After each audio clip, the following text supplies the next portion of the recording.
السلام علیکم ورحمۃ اللہ وبرکاتہ۔ کیسے ہیں آپ حضرات؟ امید ہے آپ سب خیریت سے ہوں گے۔ اللہ تعالیٰ آپ لوگوں کو خوش رکھے اور سلامت رہیں۔ دوستان محترم، بڑا ہی پیارا واقعہ ہے۔ یہ پورا واقعہ آپ سن کر کے جانا ہے۔ انشاءاللہ آپ کو اس واقعہ سے بہت ہی سبق حاصل ہوگا، بہت کچھ سیکھنے کو ملے گا۔ 3 لالچی آدمی تھے جو سفر کر رہے تھے۔ ان کو راستے میں 3 سونے کی اینٹیں ملتی ہیں اور وہ تینوں آپس میں ایک ایک اینٹ بانٹ لیتے ہیں۔ خوشی سے آپس میں ایک ایک اینٹ بانٹ لیتے ہیں اور بہت خوش ہوتے ہیں کہ ہمیں سونے کی اینٹیں مل گئیں، ہم تو مالا مال ہو گئے، ہم مالدار ہو گئے۔ کچھ دور آگے اور بڑھتے ہیں۔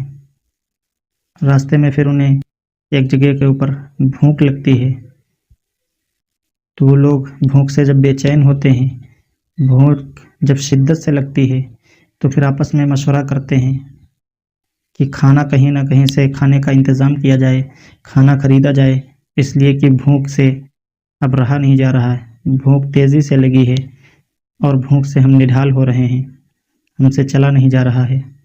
تو انہی تینوں میں سے ایک شخص بولا کہ وہ فلاں سامنے بستی نظر آ رہی ہے، آپ لوگ یہیں رکیں، میں اس بستی میں جا کر کے وہاں سے کچھ کھانا خرید کر کے لاتا ہوں۔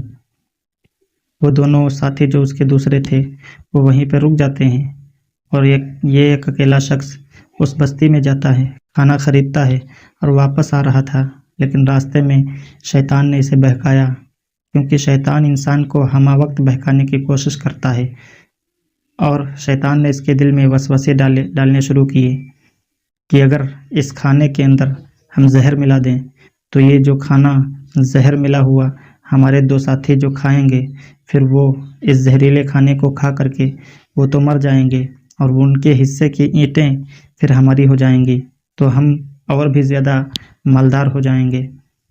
اس نے یہ دماغ لگایا اور وسوسے آئے اس کے خیال میں، پھر اس نے زہر بھی خریدا اور اس کھانے میں زہر ملا دیا، اور ملانے کے بعد میں وہ کھانا پھر لے کر کے اپنے ساتھیوں کی طرف بڑھنے لگا، اور ادھر اس کے ساتھی آپس میں یہ مشورہ کر رہے تھے کہ یہ جو شخص کھانا لینے گیا ہے، جب تک یہ آئے گا اور آنے کے بعد میں اگر ہم اس کو مار دیں، جان سے مار دیں، تو پھر اس کے حصے کی اینٹ تو ہماری ہو جائے گی اور بھی ہم مالدار ہو جائیں گے۔ یعنی آپس میں دونوں لوگ مشورہ کر رہے تھے اور کہہ رہے تھے کہ ہم لوگ آپس میں آدھی آدھی اینٹ اس کے حصے کی بانٹ لیں گے تو ہمارے پاس اور بھی زیادہ اینٹ ہو جائے گی اور زیادہ وسعت ہو جائے گی۔ تو وہ دونوں ادھر یہ مشورہ کر رہے تھے اور وہ زہریلا کھانا لے کر کے آ رہا تھا ان کو مارنے کے لیے، اور یہ لوگ پلاننگ کر چکے تھے اس کو مارنے کے لیے۔ تو دیکھیے آگے کیا ہوتا ہے۔ جب وہ انسان زہریلا کھانا لے کر کے پاس میں پہنچا تو یہ دونوں اپنی جگہ کے اوپر بیٹھے ہوئے تھے اور ایک دم سے کھڑے ہوئے، اور اس انسان کے اوپر جو کھانا لے کر کے آیا ہے اس کے اوپر یہ ٹوٹ پڑے اور اس انسان کو جان سے مار دیا۔ اور مارنے کے بعد میں جب یہ اس کی موت سے فارغ ہوئے، یعنی اس کی روح نکلنے کے بعد، اس کا انتقال ہونے کے بعد جب یہ لوگ بالکل فارغ ہو گئے، تو فارغ ہونے کے بعد میں بھوک تو ان کو پہلے سے لگی ہی تھی، یعنی بھوکے تو پہلے سے ہی تھے، لیکن کام میں لگے تھے، مارنے میں لگے تھے۔ تو جب کام سے فارغ ہوئے تو فارغ ہونے کے بعد میں پھر ان لوگوں نے وہ کھانا شروع کیا، یعنی جو زہریلا کھانا وہ انسان لے کر کے آیا تھا اسی کھانے کو یہ لوگ کھانا شروع کیے، اور کھاتے ہی کھاتے ان لوگوں کی بھی موت ہو گئی، یعنی زہر ملا ہوا کھانا کھا کر کے یہ لوگ بھی مر گئے۔ اب وہ اینٹیں وہیں دھری رہ گئیں، اس لیے کہ اس نے جو پلاننگ کی تھی کہ ہم زہر ملا کر کے کھانا کھلائیں گے تو یہ لوگ مر جائیں گے، تو ان کے حصے کی اینٹیں ہماری ہو جائیں گی، اور یہ لوگ پلاننگ کیے تھے کہ اس کو آنے دو، جیسے ہی آئے گا ہم اس کو مار دیں گے تو اس کے حصے کی اینٹیں ہماری ہو جائیں گی۔ تو دوستان محترم، اس واقعہ کو بیان کرنے کا مقصد صرف اتنا ہے کہ لالچ انسان کی جان تک لے لیتا ہے، اور لالچ ہی انسان کو بھائی بھائی سے جدا کر دیتا ہے۔ لالچ ہی گھر میں محبتیں جو ہوتی ہیں ان کو ختم کر کے نفرتوں میں بدل دیتا ہے۔ لالچ کسی بھی چیز کی مت کرنا، اس لیے کہ جتنا بھی آپ کو ملا ہے وہ اس پہ اللہ کا شکر ادا کرتے رہیں، اور لالچ کبھی نہ کریں۔ زیادہ دوسرے کا حق کبھی چھین کر کے آپ مالدار نہیں بن سکتے ہیں۔ مالداری اللہ کی طرف سے ہے، اگر اللہ چاہے تو آپ کو مالدار بنا سکتا ہے، لیکن دوسرے کا حق چھین کر کے آپ مالداری مت اختیار کیجیے، اس سے بہتر غریبی ہے، کیونکہ دوسرے کا حق کھا کر کے اگر کوئی مالدار بنتا ہے تو اس کی آہیں اس کے اوپر لگتی ہیں، اللہ کی فٹکار اس انسان کے اوپر برستی ہے۔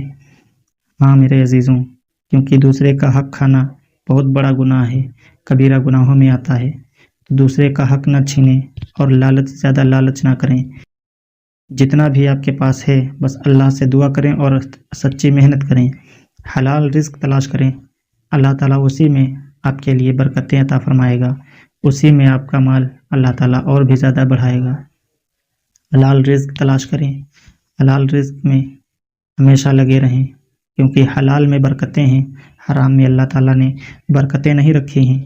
تو میرے عزیزوں، یہ واقعہ سنانے کا مقصد صرف اتنا تھا کہ آپ لوگ کسی کا حق زبردستی نہ چھینیں، کسی کی آپ چوری نہ کریں، کسی سے آپ زیادتی نہ کریں، کسی کے اوپر آپ تہمت نہ لگائیں جھوٹی، ان تمام گناہوں سے بچتے رہیں، اللہ سے دعا کریں، اللہ تعالیٰ ضرور آپ کو کامیاب فرما دے گا۔ اگر آپ نے یہاں تک ویڈیو دیکھ لیا ہے تو آپ کا دل سے شکریہ، اور آپ اگر پہلی بار دیکھ رہے ہیں تو ضرور ہمیں فالو کر لیں، سبسکرائب کر لیں، ساتھ ہی ساتھ نوٹیفیکیشن کو بھی آن کر دیں تاکہ آنے والی ہر ویڈیو آپ تک آسانی کے ساتھ پہنچ جائے۔ پھر ملتے ہیں انشاءاللہ کسی اور دن نئے پیغام کے ساتھ۔ اپنا خیال رکھیں، دعاؤں میں یاد رکھیں۔ السلام علیکم رحمۃ اللہ وبرکاتہ۔